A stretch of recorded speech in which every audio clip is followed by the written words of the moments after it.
First of all, thank you, Tomas, for so kindly hosting us today and giving us your home. And thank you all for being here. There's a familiarity to the start of such a gathering that is it all good on the audio? That is unfamiliar. A familiarity with the unfamiliarity of being in such contexts. Having nothing whatsoever to say.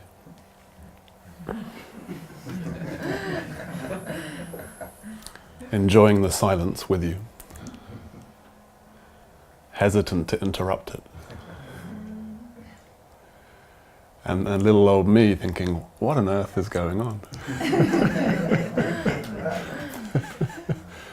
What's happening here? How did this unfold? How did this unfold?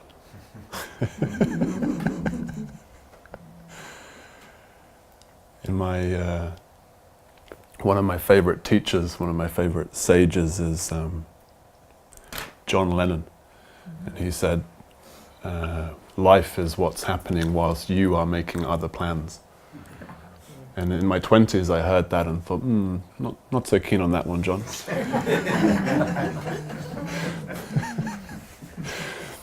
But by my 30s, okay, yeah. So it might be nice to sink into a little more silence. And I have an app to assist us in this. When the meditation is finished, as it were, there is 3 gongs. And with the 3 gongs, the invitation is that it be a continuation rather than an end of or a beginning of, a transition without transition. So rather not to be, okay, here we are, but rather to be allowing this that we are to continue to observe what's unfolding and enjoying this.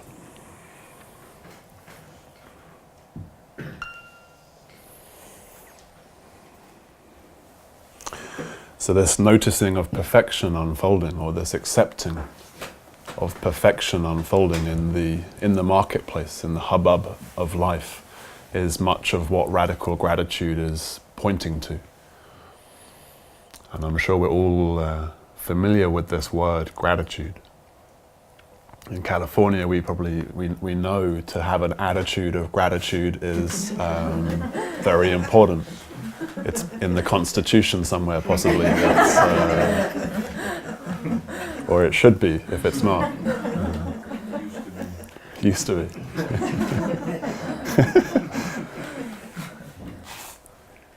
So there's something on the level of positive psychology about gratitude as a practice, as a mind training to give attention to that which we're enjoying, to that which we appreciate. For me, it was a treatment for depression. It was a treatment for what would be called depression if I went to a doctor and said, I'm experiencing these things. But I did that once, and I got 17 out of the 21 things, categories, 17 out of the 21 ticks that would qualify me to be officially depressed, which was a little depressing, if I'm quite frank. So I haven't sought out medical assistance for my moods much since then. So there was something in the experience of depression that it was sensed there was an opportunity within this. There was something in this that was of value, something that, though I was pushing it away as quickly and as fast and as violently as I could, that perhaps there was something in this experience, in this energy that I called depression, that I was pushing away, that actually had value. That maybe there was something to be learned or something to be gained in this depression. And the loosening of it was a training of the mind to see that which is good in my life, quite simply.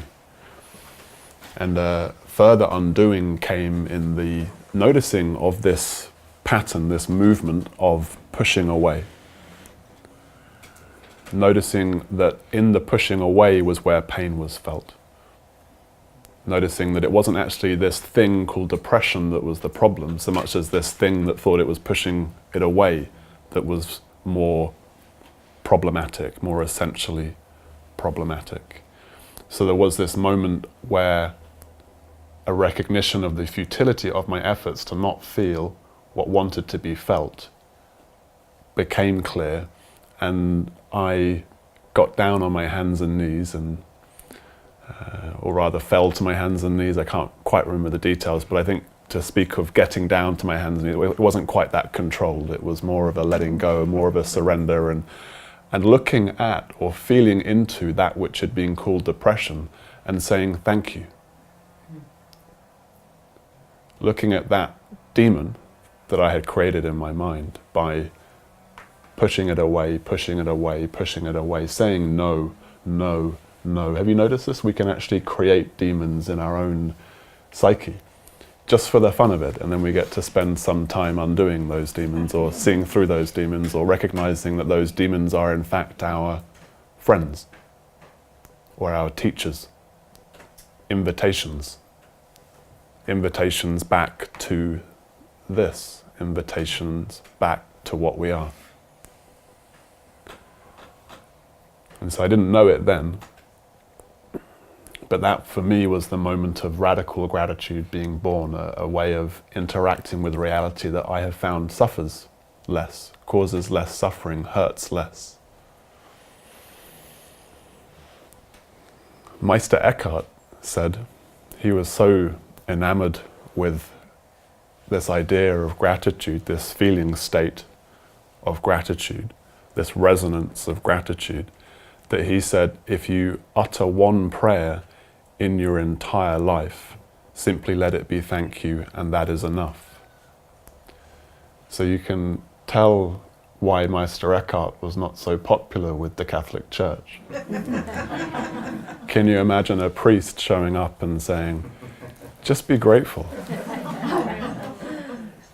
Don't worry about tithing or the deadly sins or the commandments. Yet somehow he stayed alive. And this staying alive, this being alive, is a heart or a core of this gratitude that I'm pointing to and sharing as well. So the gratitude can start with the good stuff, right? We can all, at elementary level, we can practice this form of gratitude. It's generally quite easy and often quite natural and spontaneous to feel gratitude when we eat a chocolate brownie or when we have a really refreshing juice or a yoga session that works or a meditation when we feel that we're making progress or there's more stillness on this occasion than on others. We naturally feel gratitude. The radicalizing it is in the familiarity with this resonance, with this state, with this feeling, to actually lean in, to bring this feeling, to bring this resonance to all of life. Particularly the areas where we're getting stuck, particularly the areas where it seems we're getting stuck, particularly if there's a pattern that we're noticing. For me, for a while, it was customer service agents at banks. That was my my series of bodhisattvas. I noticed there was this character here who really thought that the person on the other end of the phone should not be behaving the way they were behaving, and that the banks should not be the way that they are. And you can probably imagine what this created in terms of quality of experience for me and the customer service agent. It didn't enhance our experience of being together. So it's helpful to see this. It's helpful to see our little madnesses, our neuroses, our insanities, and to choose something different, to move in a different direction. I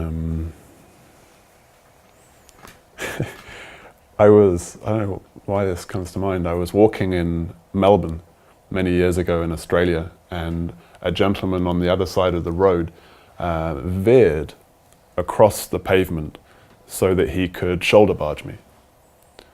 This was quite curious because he hadn't he'd it was premeditated. He'd seen me and wanted to, it seemed, shoulder barge me. And we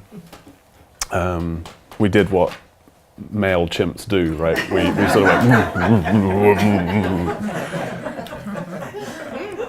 and made some noises, and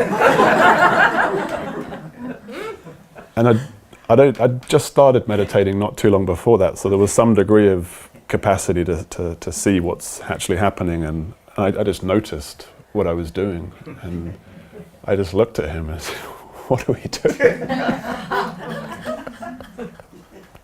I mean, really, what are we doing?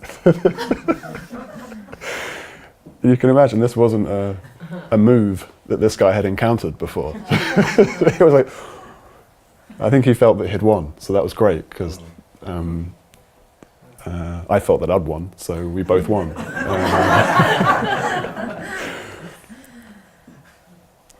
But what I did also ask in that moment is why? What about that? Why was he so drawn to me? And I looked back over my last weeks at work, and I saw how stressed I'd been and how I'd been communicating with some of my colleagues. You know, had I been agitated, had I been irritated, had I been not quite veering across corridors to shoulder barge people, but had I been bringing something of that into the world? And I could see that I had been. I could see that I had been. And so here was a learning opportunity, and this really is the essence of what I point to, is that everything that's happening, without exception, if we choose to see it thus, is a learning opportunity, is an opportunity for growth, for expansion, or the simple remembrance of the perfection of this that we are.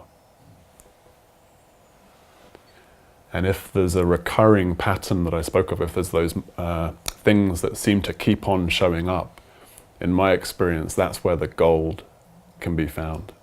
That's where the real juice is. That's where the energy is often so tightly bound that when we shift posture with that is when there's the greatest flow, the greatest movement. So being grateful for the good stuff, the enjoyable, that which we appreciate, can expand into, can be played with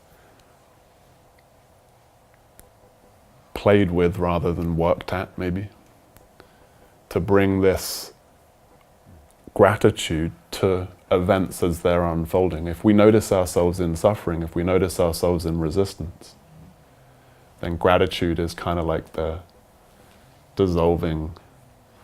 The mind can't stick around gratitude too much. In the true openness or receptivity that is gratitude, it can be a strategy of sorts to actually approach those moments where we know that we have stuck our head up our ass. I didn't quite come out right.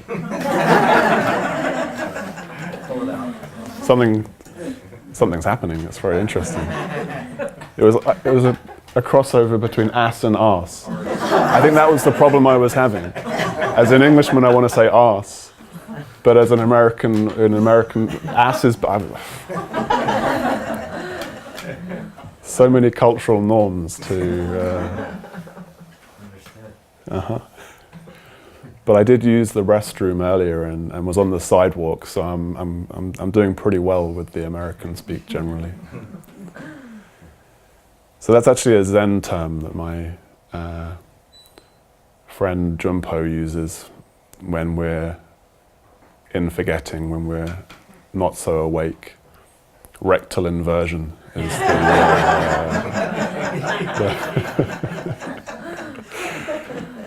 It gives me such joy to mention Junpo because he is a dear, sweet soul, and it's lovely to have his presence here with us as well. So this rectal inversion, how do we extract our head from where we don't want it to be quickly? And of course, if we use the mind too much, if we get caught in, we can just perpetuate, we can get wheels spinning, we can get caught, it seems. And to say gratitude for this, to express gratitude, to feel gratitude for this. So to be on the phone with the customer service agent and to say, thank you. Thank you, Goldman Sachs. Thank you for the entire banking system. Thank you.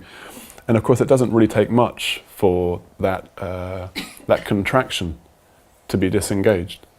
That contraction to be disengaged. The contrast of how it feels to be grateful and how it feels to be in resistance or in suffering is pretty pronounced. So generally, it's a very smooth shift in experience. Disengaging the contraction.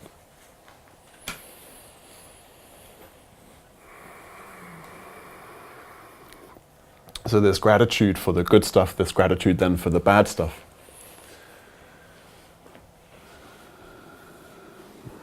And the practice can become, the way of being can extend to simply being grateful for all things.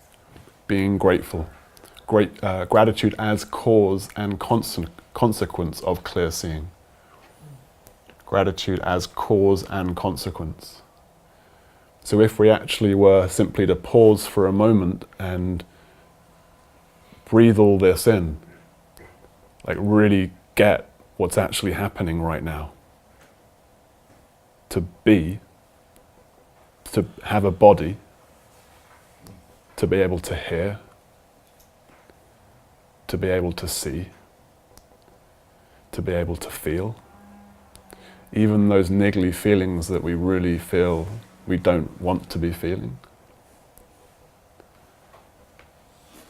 To be on this rock, they tell us, flying through infinity. Our body's 75 trillion cells in effortless, instantaneous communication. Someone told me the other day, this was actually an acceptance speech, not an acceptance speech, what do you call it? A graduation speech. Commencement speech, thank you, that was given at Oregon University by Paul Hawken, who wrote a wonderful book called Blessed Unrest. And he was quoting one of those crazy facts that I guess it's astrophysicists, I'm not sure who comes up with these things, but the human body in that moment had as many movements or processes as the entire total number of stars there are in all the universes. Now, I don't know how you disprove that. It's the sort of thing that you could probably just say, but there's much of these that can be readily proven and point us to this awe. Point us to this awe and this wonder at being. The sheer astonishing quality of being, or the fact, we could say, of our being.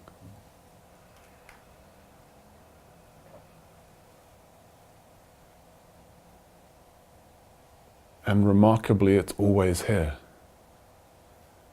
Remarkably, it's always here. Whenever we look, here we are. Whenever we look, here we are.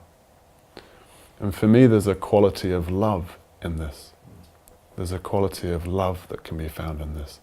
Every time I wiggle my head in its rectal inversion, or every time I take a moment, as it were, to simply reside as this, to simply be aware, to simply be awareness. Maybe for the fun of it, to be aware of being aware.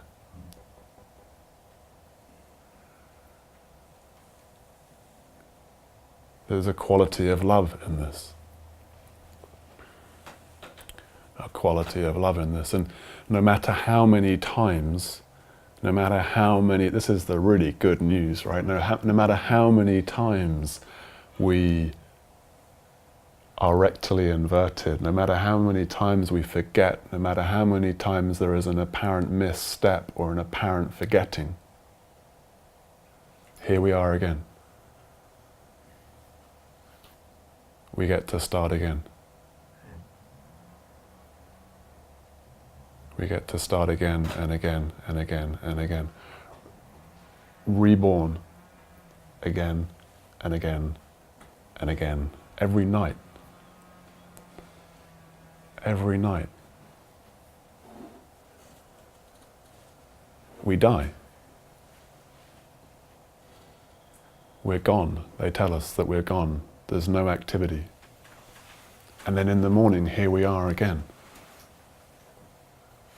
Here we are again. Like, wow. I get to look at my patterns again. Maybe from a fresh angle today.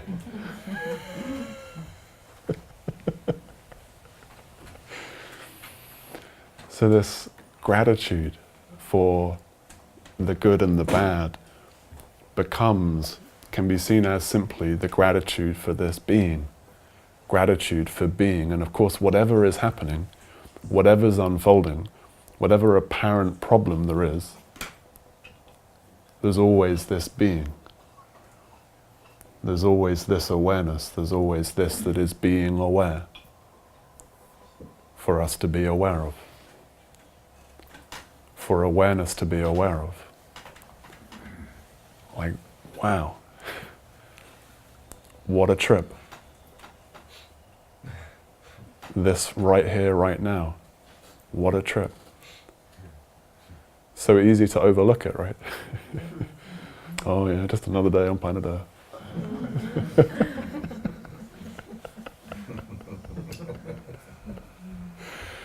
And yet there's such quality to being. Such quality to being itself.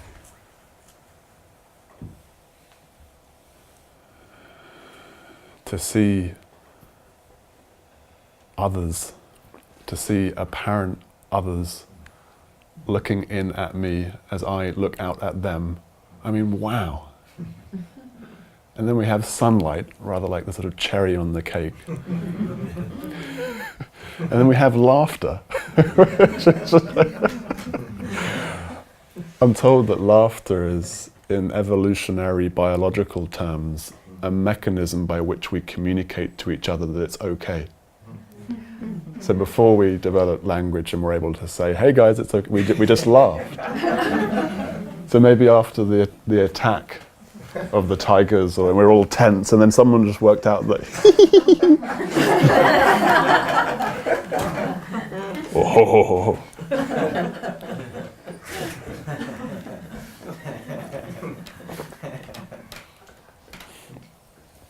So I laugh at myself a lot. I laugh at myself a lot when there's stuff happening. To laugh at this can be quite enlightening.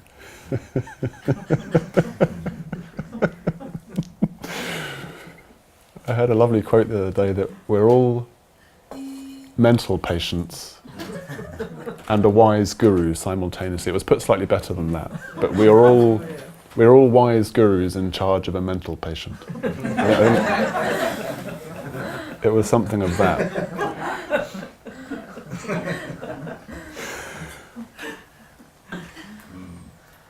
And of course that includes the person that sits at the front of these rooms and chats as much as anyone else.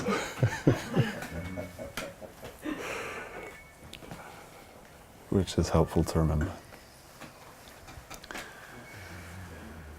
So we could say that the guru is, the wise guru that we are is grateful.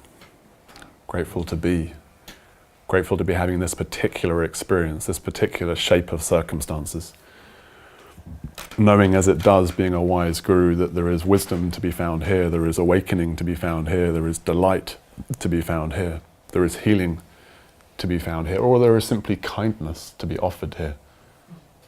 There is simply kindness to be offered here. The world is in desperate need for kindness. Desperate need for kindness.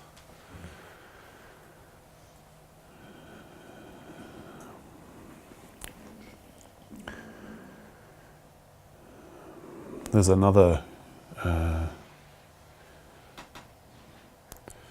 countryman of mine who shares my name, or I share his name.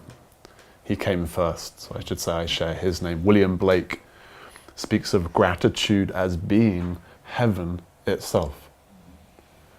It's quite a claim, quite a statement. Heaven itself. Rather like that John Lennon quote, when I heard it first, I was kind of like, not too sure about that, Will. Me and William were on informal terms, I call him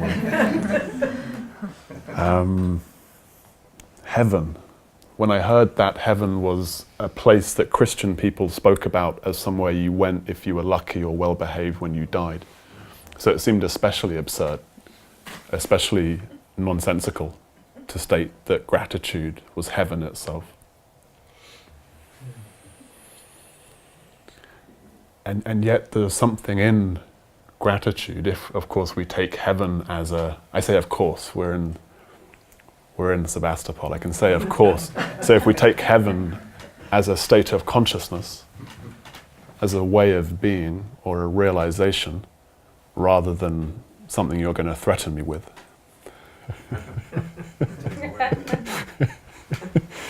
Or a carrot you're going to dangle before me.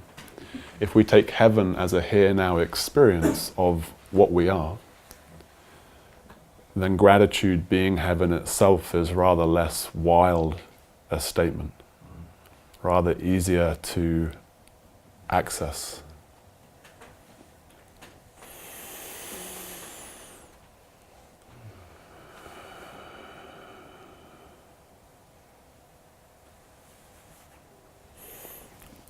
So I'm experiencing a very interesting altered state of consciousness right now.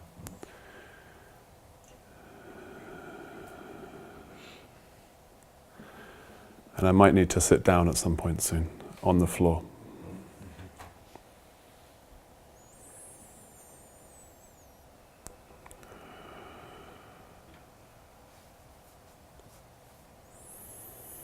If I were to have a seizure, there is nothing to be concerned with.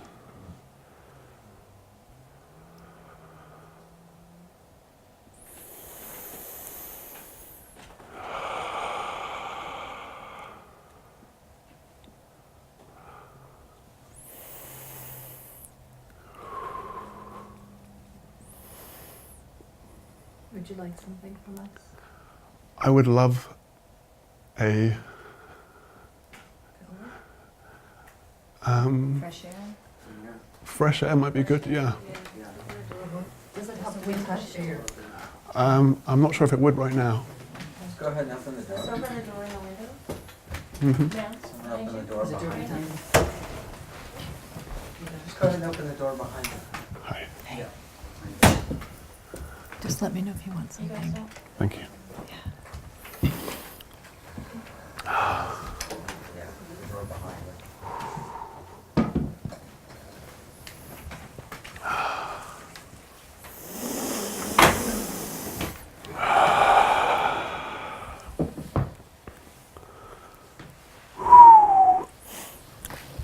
So further opportunity to practice radical gratitude. Embrace all that's being experienced. You don't need to be anything for us here. Yeah. Uh-huh.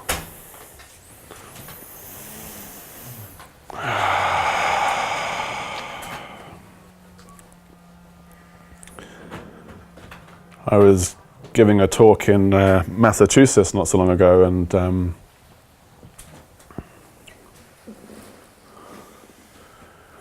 was guiding a meditation and experienced an altered state and so on, which in the past on occasion has been precursor to a grand mal seizure.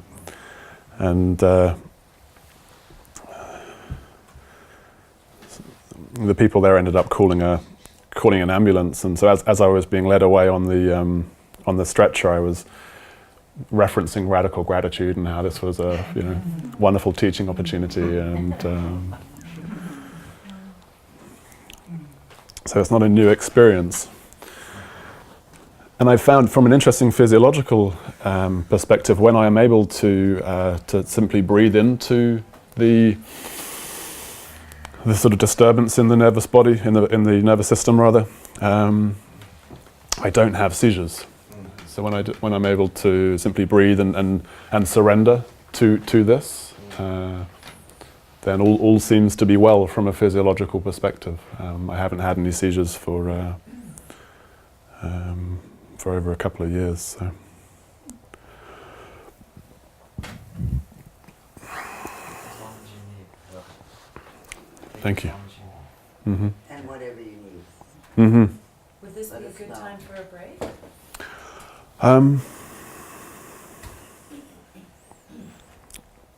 Yeah, possibly. I'm actually feeling kind of okay. Yeah. Thank you. But if it is a good time for a break, I think I'm we're good. happy to do that. Thank you. Thank you.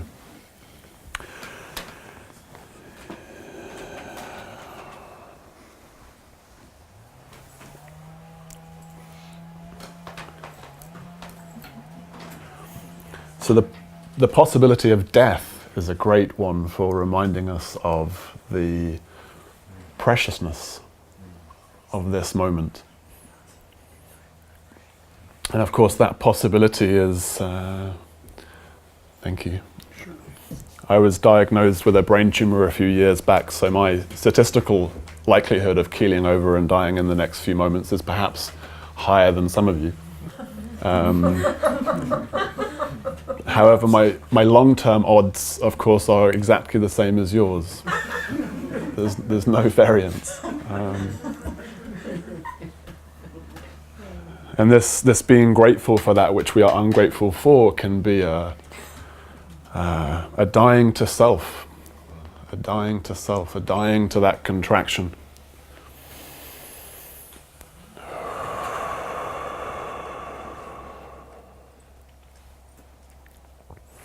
I want to say that you're giving me and us a great gift right now. Yeah, a great gift. Thank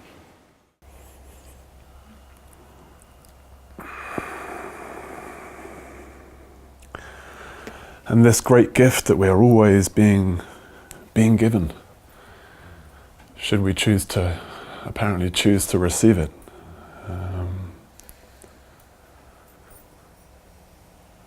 The gift of this here right now. The gift of this being that we are. The gift of this awareness that we are.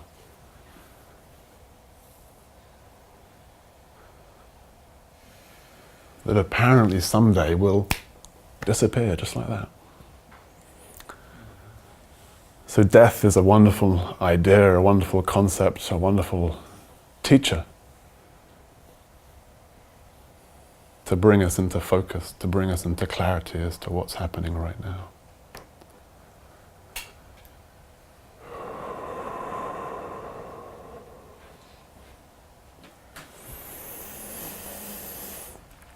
To feel fear and to surrender it, to release it. So when the body thinks it might have a seizure, there's physiological fear that arises. But then what would one be fearful of? What is there to be fearful of? A seizure? Death? Well, in my experience, at least of seizures, is they take care of themselves. I'm told death is rather the same. Don't really need to stress so much about it. And we don't even know what it is, so my theory is that we die and we experience, in French we have this phrase, le petit mort. It's another word for orgasm, it's known as the little death. And this is of course the big death, so maybe it's kind of like a big orgasm. Again and again.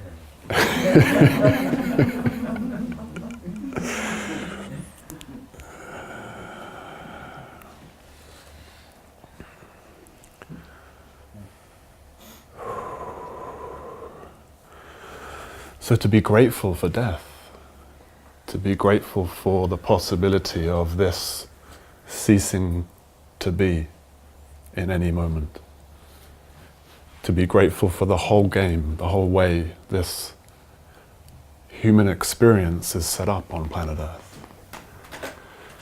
To lean into that fear and say yes.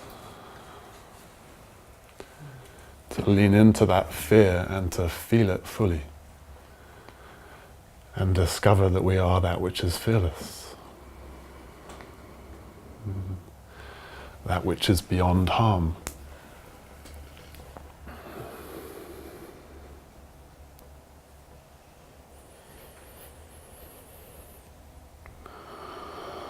And to breathe into that fear, to breathe into the fear. This is one of the treats, this is the candy, this is the heaven that I would offer with this way of being, with radical gratitude, is that in my experience to go into the core, into the darkness, into the very place that I really did not want to go into the core of my own fear and darkness, is to discover love. Which is nice.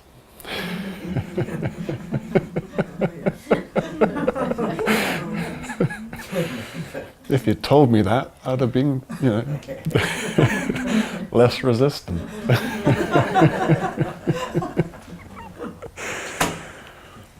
So to open and open and open and open again and again and again, to have our hearts broken again and again and again and again. To be courageous enough to have our hearts broken again and again and again. I was chatting with Lissa Rankin the other day, and she offered this beautiful pointer that we enter into relationship to allow, or with tacit approval, that our hearts be broken into any relationship. And she was pointing to the beauty of this process of having our hearts broken and discovering their unbreakableness. To lean into the pain, to lean into the fear, to lean into whatever we would be pushing away from and say, take me. And discover we are that which can be at peace, content with everything and anything. Everything and anything.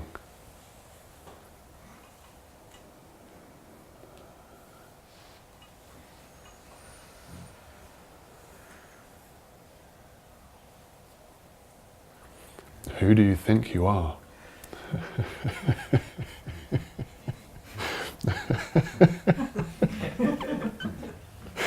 This came to me in the car on the way. It gave me a chuckle. This phrase we had, who do you think you are? It's like,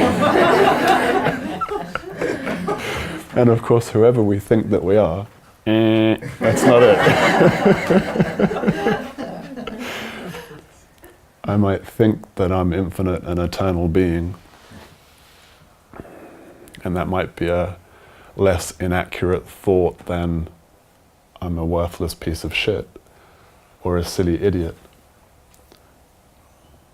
or a fucking idiot. And I was just gauging as to whether it was okay to swear. I determined it was. That was my self-talk. You fucking idiot. I remember the moment when I was 21, 22, and I suddenly noticed how I spoke to myself. It was like, wow, that's brutal. You wouldn't speak like that to anyone. Quite a moment of discovery.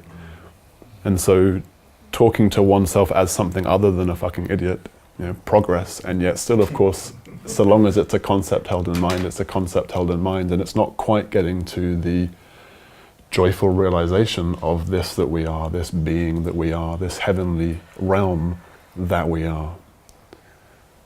So whoever we think we are, we're likely committing some form of gentle blasphemy. Because what we are cannot be spoken of, what we are cannot be captured, cannot be collapsed into words. Though it's one of the most fun things to do, in my experience, to try. Just because we can't do it doesn't mean we shouldn't spend our Sunday afternoons trying it. There's something delightful in the repetitive failure that is appointing in itself.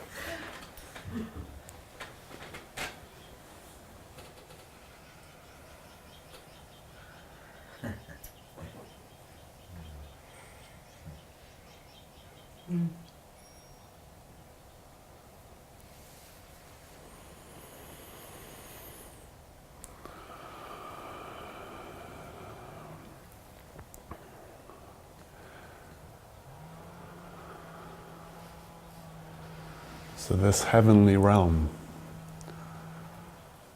found in the pointing of the chainsaw as in the pointing of the gong, found in our fear as found in our courage or our fearlessness, found everywhere we look.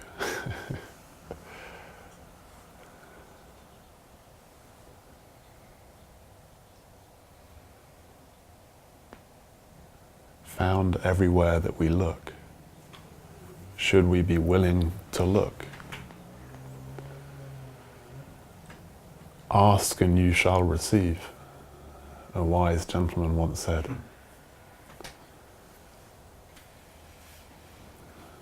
And so to invite, to ask, where is the opportunity here?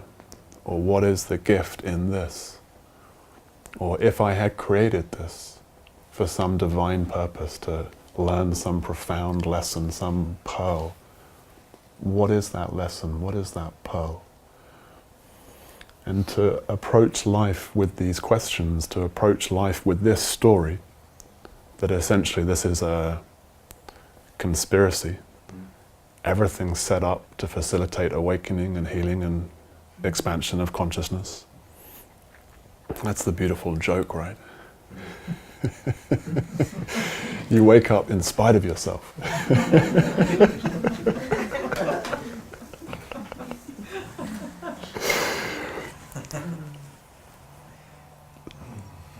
So to look at life in this way, if there is upset to consider, and this I'm borrowing from a gentleman called Michael Brown. He wrote a brilliant book called The Presence Process, and he speaks of emotional setup, or emotional upset rather, as being a setup.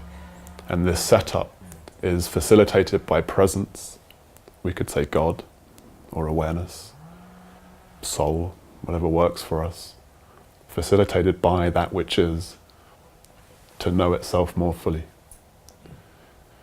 So each time we experience emotional upset or any disturbance in our life, we might look with this lens, we might lean in and say, what is the opportunity here? How can I serve humanity more fully here? How can I be more love and truth here? Whatever works for us. What's true here? So yeah, I hear the thoughts chattering away. What's true here though? What's true here and now? What's true here and now? And in this way, our expansion and clarity, of course, is catalyzed, because everything becomes opportunity for expansion. Everything becomes opportunity for remembrance. Everything becomes an invitation to heaven. Especially those times when we step into hell, just to create some contrast and be able to enjoy this world of duality, this world of contrasts. To hold the thought for a moment that there is nothing happening but perfection unfolding. There is nothing happening but perfection unfolding. Nothing happening but God-godding. Nothing happening but awarenessing. Simply to hold this thought as a possible truth for a moment, not to take it as a belief that we're going to batter people around the face with at our next non-dual gathering, but rather, you've been to those gatherings, right? I detected in the laughter, you know, it's, this is the truth, goddammit. There's no self here.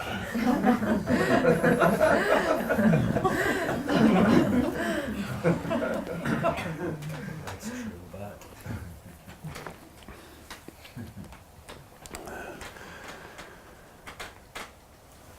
So this I find deeply moving, This I find deeply moving. So it is not to discount our meaning making, our making of truths, our relative truths about the world and so on. It's not to say some things are good that we have said are bad, but rather it's to tap into the felt resonance, to tap into the knowing that there is an infinite intelligence at play here, now, and always. And it is as entertained by my death as it is by any mystical experiences, or it is as entertained by the customer service agent at the bank as it is by anything else. Awareness is entertained by whatever's unfolding. Whatever's unfolding is entertaining for awareness. So this awe and wonder that we find in sunlight, that we find in the eyes of another, that we find in connection, this awe and this wonder is a quality of experience. A quality of experience.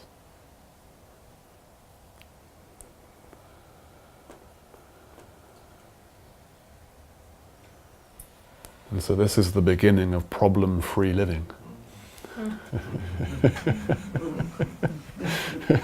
Which the ego mind is not too thrilled by, right?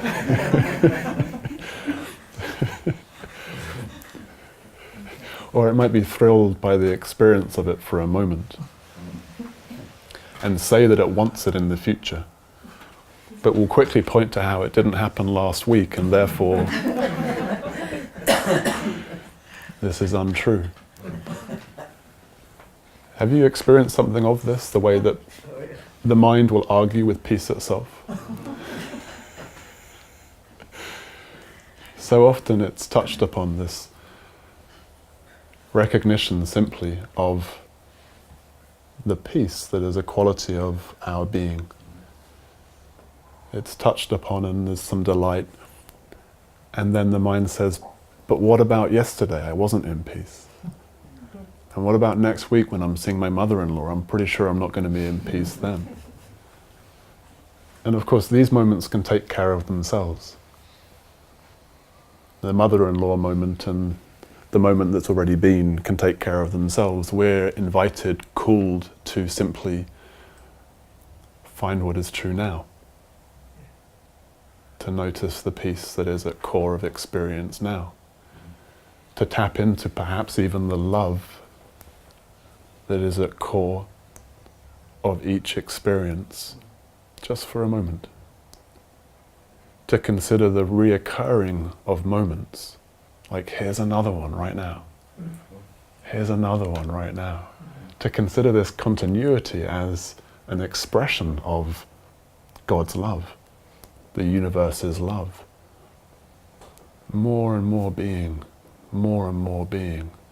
And to discover that we are able to meet our places of darkness, to meet our difficulties with peace and joy, is to, we could say, align with that seeing. To see ourselves as God sees us, to see ourselves as awareness sees us, which is to see ourselves as perfect, whole, complete, and entirely sufficient as we are. Entirely sufficient as we are.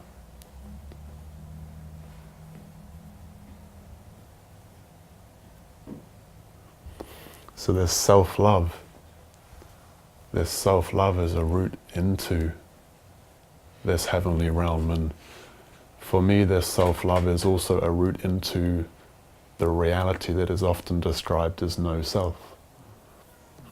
Because only the artifice of self, or only the contraction of me, would cast judgment upon me. It would both be the mechanism by which a me is created to attack, and a me is contracted to do the attacking. So no self and self-love, for me, though sounding perhaps contradictory to To bring love to our own being, to bring compassion to our own being is a lubricating, a facilitating of that opening to our own emptiness. The Buddha is said to have said that there is no one more deserving in the entire universe of your compassion and kindness than yourself. You'll notice he was pretty unequivocal. He didn't say, be nice to yourselves, you know. No one more deserving in the entire universe of your love and compassion. And so this being grateful for our own being, for me I would speak of as allowing the flow of love, allowing a flow of love into our own experience and into our own psychology. So we are able to find the healing function of the awakening as it unfolds. We can bring our hurt selves, our inner children, our wounded selves, we can bring these characters into the light of our own awareness as loving presence. It is as if to introduce our inner children to the presence that we know ourselves to be, to the presence that we are realizing ourselves to be. And this is to simply say yes to the inner child when it speaks. And of course the inner child speaks with pain. It speaks with fear. It speaks with separation. And so when such phenomena are observed, golden opportunity for awakening, golden opportunity for union, golden opportunity for heaven. How different to treat that stubborn discomfort with a gleeful, wonderful, an opportunity for heavenly union. How different then to do that than, I don't want to feel that, I'm going to have a coffee. Or whatever our preferred means of avoiding what we're feeling.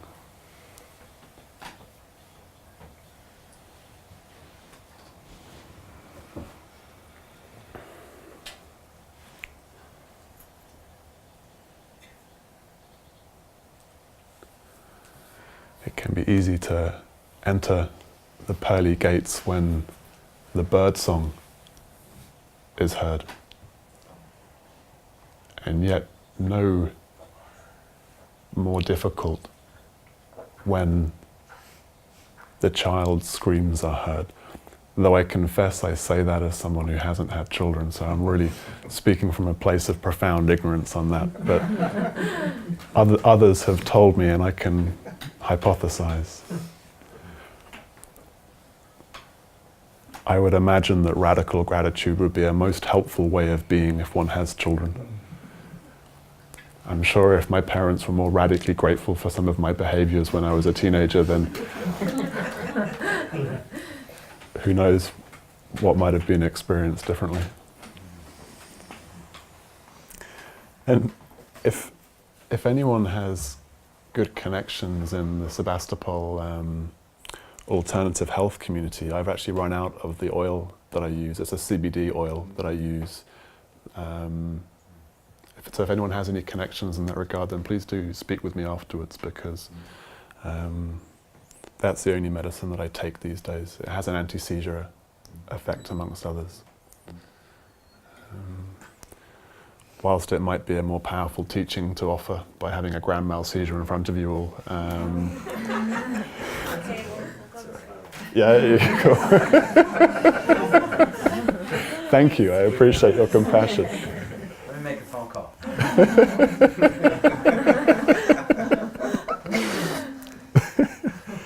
That may well be the first instance of a teacher at Tomas's gatherings trying to buy drugs.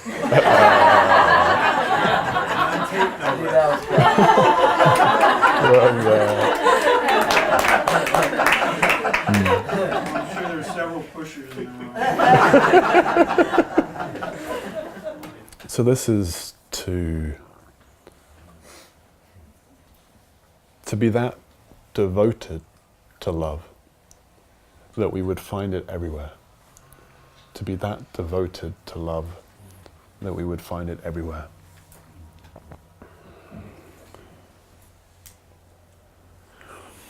And to know that life in its generosity will continue to present us with opportunities to discover where our current edge is.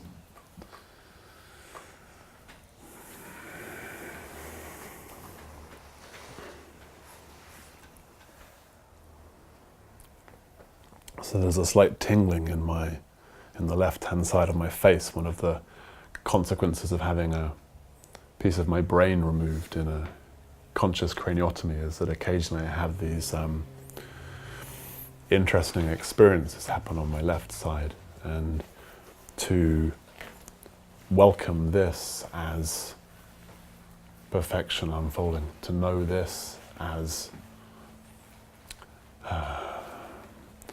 an indication of the presence of love.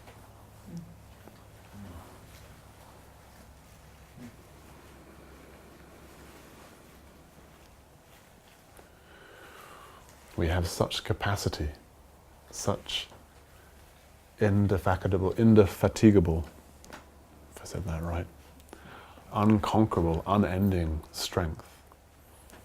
And the only way we realize this for ourselves is to have the experiences we have as human beings, right?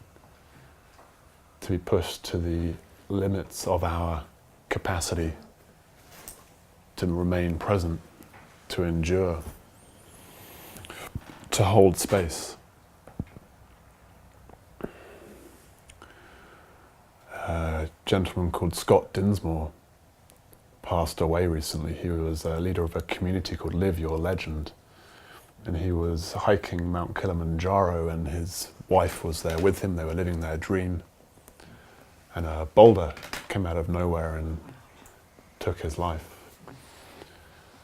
And Chelsea, his partner, was sharing how we have so much more strength than we think we have. We are so much stronger than we think we are. And her reasoning was that she did not know how she got Scott's body off the mountain. She did not know how she attempted to perform CPR on him. She did not know how she was going to live the rest of her life. Yet she was aware there was a strength, a presence that was going to take care of that. And this strength, this presence,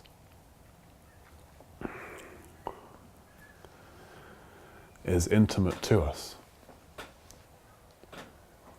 Intimate to us. And so who do you think you are, right? We play small, we pretend that we are something other than infinite and eternal being. Something entirely indestructible. Something so precious and beautiful that the very ideas of worthy or unworthy are just laughable. Utterly, utterly ridiculous. It's like trying to use a sponge to start an engine. It's just ridiculous. It's just not very intelligent.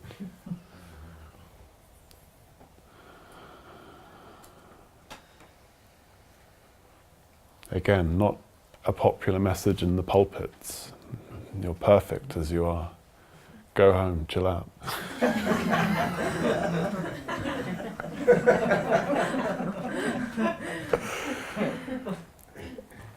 I watched a documentary on Scientology the other day, and it was great, wasn't it? And they seem to have taken all the best bits from all the religions of the world. So they've taken the shame of Catholicism, because that's a powerful force, the shame or the guilt of the original sin, we could say. They've taken the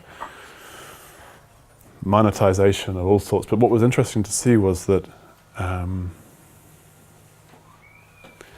they were really just playing the same game that any other cult or religion or multi-billion-dollar organization has played, which is to work out the way the mind works and to press it.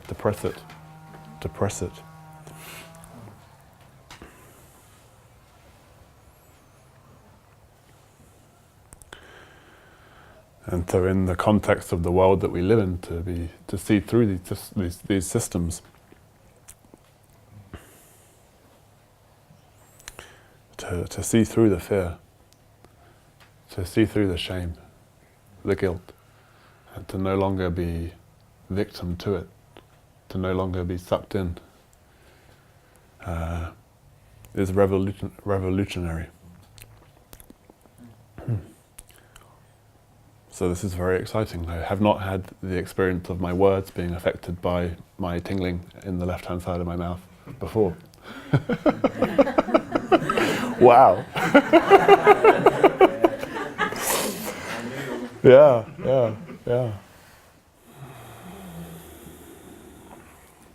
What do you need now? I don't think I need anything. I think I need to continue to breathe. That's probably usually good advice in moments of yeah.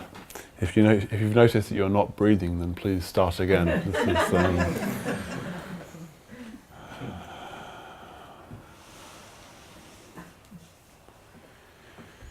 yeah. So truly, all that's needed is to surrender to this and to open to this, because there's something very profoundly healing for the physiology, to open to life in trust and in surrender, and to say yes, and to breathe in love as a felt quality, and to cease the game, to cease the pretense that there is anything other than love being offered or love being invited.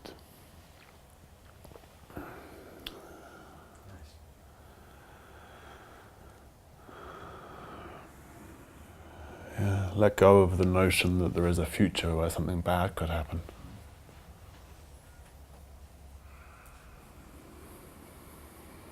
Open to the possibility that there's just this.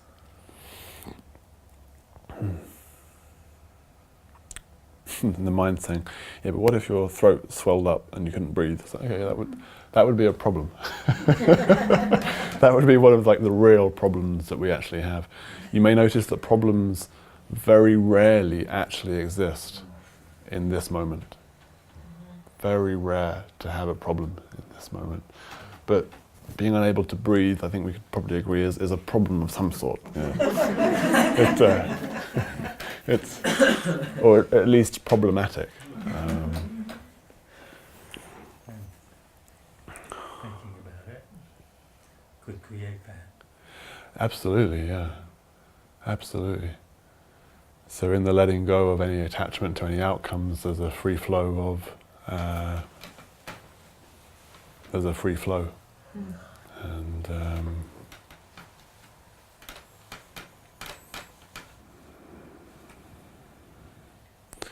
yeah, when I learned to open into that altered state and the tingling and the fear that arose with that, and to treat it as spiritual practice, that was the end of seizures, and I haven't had any since then. I think I referred to that, but just to be really clear on that. So this was someone who was told that I would need to be on anti-seizure medication for the rest of my life. But then I read the side effects, and that didn't seem like a good idea. I often have fond memories of the moment that I'm thinking it was probably a guy in the marketing meeting at the pharmaceutical company. They said, we've got a problem. These drugs that are supposed to create health are making people sick. No problem. We'll just call them side effects. and we'll put it on the label. and we'll give people odds. And if we tell people there's only a 1 in 10,000 chance of dying, my seizure medications included seizures as a side effect.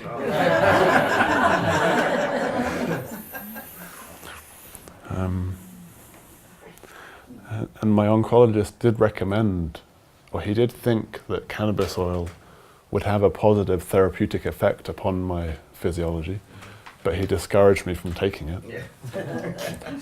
On the other hand, he thought that chemotherapy with my genetic marker would not have a positive therapeutic effect, but I might just want to take it anyway. Go this way. Yeah, I was a little bit, this is an interesting conversation. No advice. So following our heart in such situations. Wow.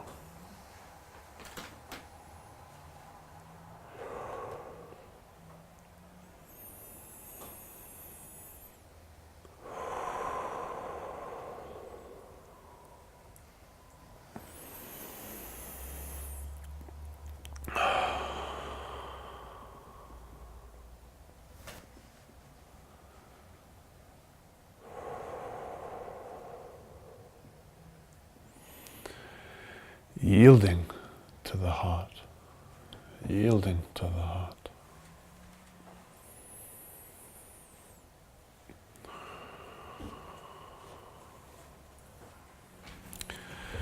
It has been an exquisite gift over the years to notice how abundantly and lovingly life responds to my predicament.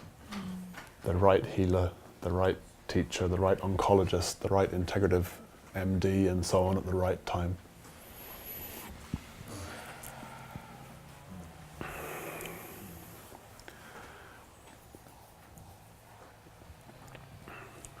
Many of the arisings of a deeply synchronistic nature.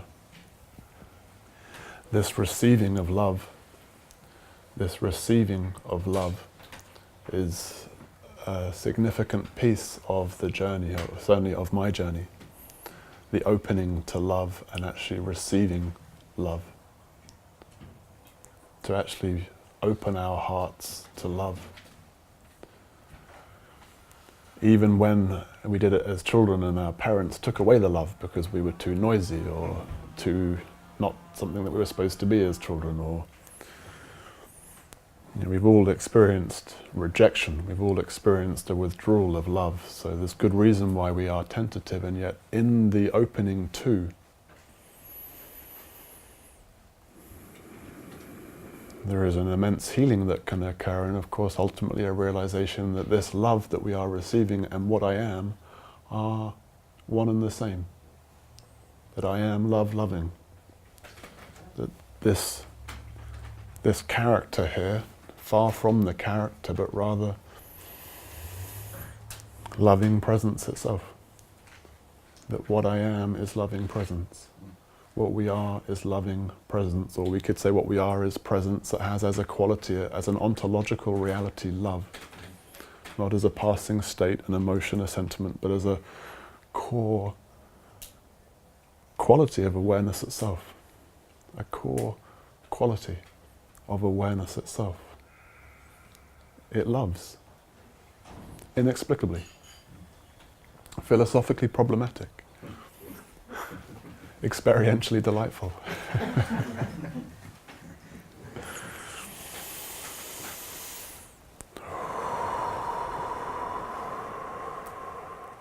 Life is rather like, sometimes it is rather like we surrender. We surrender, or we are surrendered, and yet we keep our fingertips hanging on the edge.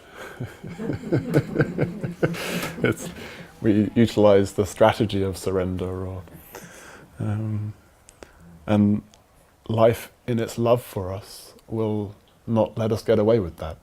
It'll come along and stamp on our fingers.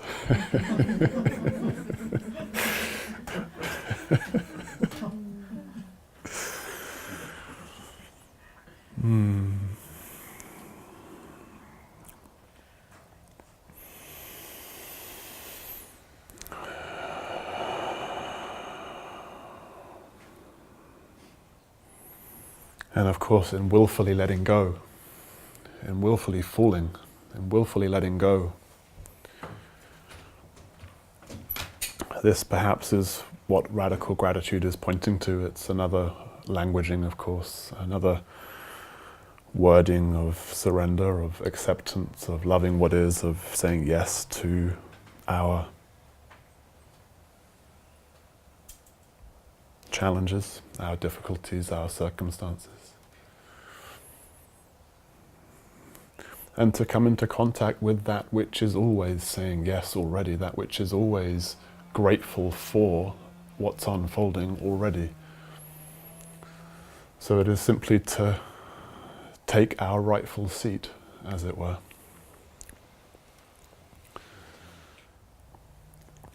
When the Buddha awoke, in Mahayana Buddhism there's a nice story that says that when the Buddha awoke, all of humanity awoke, that there was in that moment of clarity, the one moment of clarity.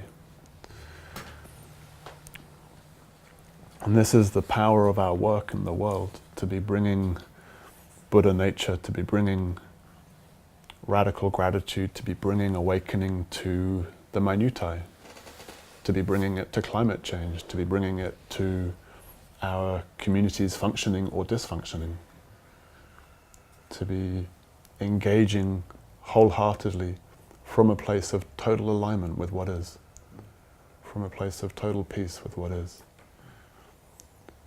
Paraphrasing Mr. or Roshi Suzuki's words, that we're all perfect just as we are, but we can just do with a little work. The human community right now, perfect as it is, but could just do with a little work.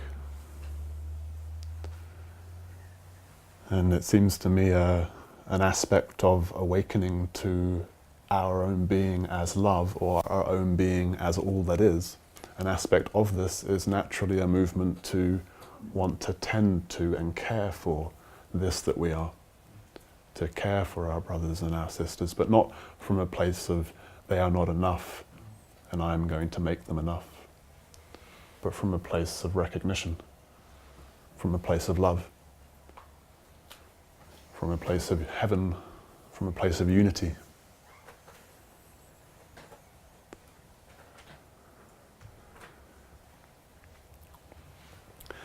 I experienced a few moments ago a very strong energy in my heart center, and it's been my teacher for many years, opening to different layers of pain or discomfort or charge. And it was in that reading I mentioned earlier on in Massachusetts. It was actually a heart-centered meditation, and it shifted a lot for me. I saw a lady sitting who appeared to be experiencing pain, and I thought, we'll do a meditation for her. She looks like she might be experiencing some pain. Our projections can be quite subtle, can't they?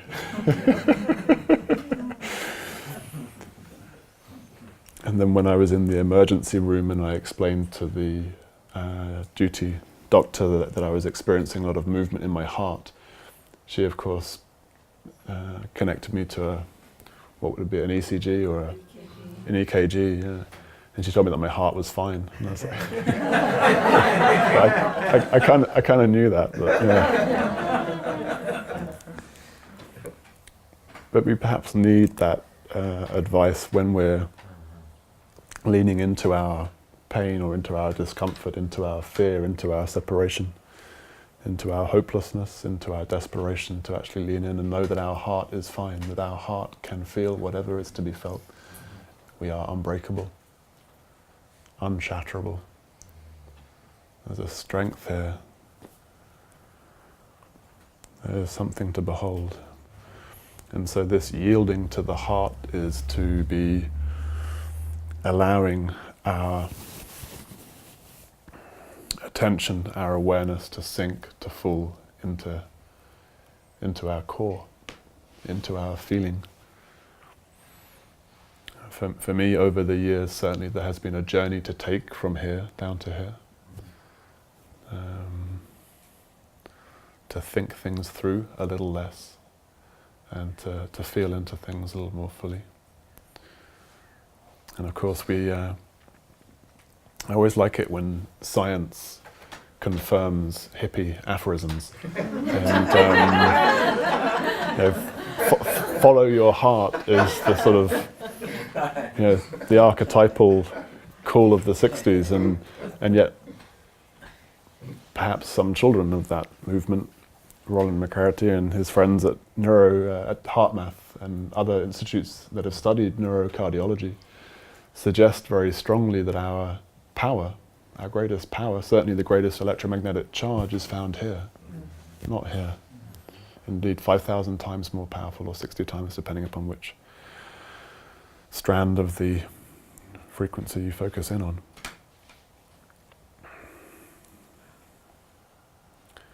And so powerful enough to feel a little despair, powerful enough to feel a little fear, powerful enough to take in the horror of the world, the suffering of the world, and to remain as it is, to only be expanded, to only be expanded. And so this posturing,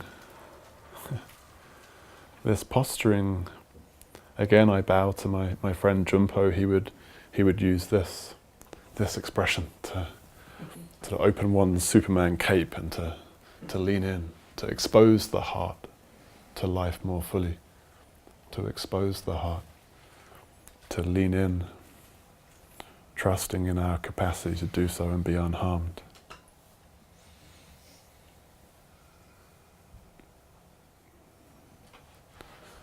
Knowing that the gift is proportional to the degree of resistance that was there. So if we can lean into death, if we can surrender to death. As a child, I tried to imagine what death was. I was told, or the most convincing thing that I was told was that it was the end. That it was the end, that there was nothing. So I would try and imagine sort of ascending these stairs and then finding nothing. And of course, being struggles with non-being. It does not have, and certainly the mind does not have the capacity to conceive of not being. So it's a beautiful koan. I could dress that up, couldn't I? I could say that I was practicing self-invented koans at the age of 5. That should go in my bio. Ooh, he must be really awake.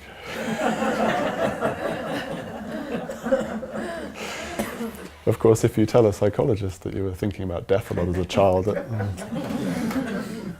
maybe not so good. Maybe not so good. But for me, the pondering of death is ever more liberating. And I was lucky to be diagnosed with a brain tumor, which made it more, made it easier to practice that thought experiment. Because if I have a brain tumor and I'm not willing to die, or I'm not prepared to die, then I have a problem. Just as, of course, it is true to say, if we have a human body and we are unwilling to die, then we have a little problem.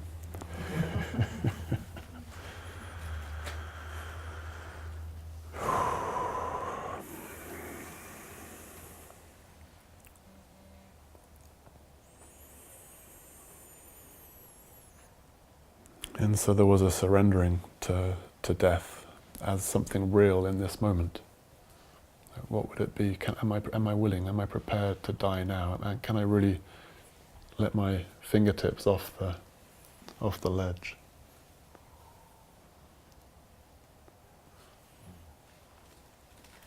Are we willing to let go?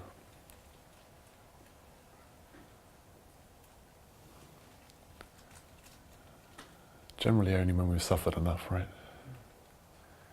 And if we haven't let go, we haven't suffered enough. And in our gleeful gratitude, we can thank life for presenting us with suffering, for presenting us with that tension, that polishing. You may have noticed I like quotes, and one of the first. This may also be the first time that Richard Nixon has been quoted at a spiritual gathering. Richard Nixon said that It's in the hottest furnaces that the finest steel is forged. And there's something in that. Nixon said that. Nixon said that. Yeah, right. So so I think there's something in it, in that it points to the function of suffering, the function of pain and discomfort, and also that a man who might not be said to have the greatest integrity can offer profound wisdom. The tempering of glass, I learnt the other day, tempered glass is made by heating it to extremes and then taking it to extreme cold temperatures and repeating this again and again until it's regarded as tempered. And now it's useful. It can be put into the fire, it can be put into the oven and will stay solid. And so within this notion that there is an infinite intelligence that is love, that loves us more than our minds and limited human experience could possibly grasp, loves us more fully and truly. If we were to bring this to the suffering, to the pain, to our edge, to our difficulty, and ask, where is the infinite loving intelligence here? Seek and you shall find. Seek and you shall find. So this posture of leaning in and saying yes, and even saying thank you. Even saying thank you to that which is so clearly wrong and so clearly unbearable. Let it is to let it do its job, is to let it rip us open. It will chop us to pieces. I was hearing Adam Bucko speak at the Science and Non-Duality Conference, and he's a true sacred activist, and he was speaking of the necessary being chopped to pieces on a few occasions by life. Can we recall moments in our life where it's felt like we were being chopped to pieces? Mm-hmm.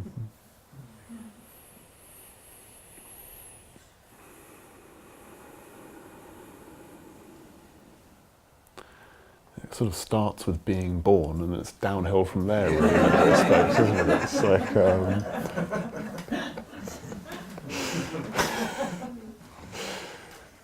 and so to open to this unfolding as if it were perfection unfolding, as if it were the infinite beneficence, the infinite love of God itself. Just to try that lens on, If you've got a lens that's working better for you, then of course stick with that one. I've experimented with a few over the years, and I continue to practice radical gratitude. That's for sure. That's for sure. Yeah. So we've crept over time. So yeah. Thank you, Will, for being with us. It's been really beautiful demonstration of gratitude.